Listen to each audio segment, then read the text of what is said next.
পানি দিয়ে সাজা দেওয়ার চেষ্টা করতেছে।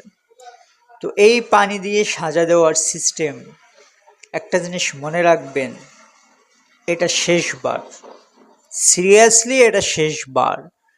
পাল, সেন, ব্রিটিশ সাম্রাজ্য থেকে শুরু করে কোনো সাম্রাজ্য ইতিহাস পড়ে দেখুন, বাংলাদেশের এই ভূখণ্ডকে কেউ কখনো পদানত করে রাখতে পারেনি, সামনেও পারবে না।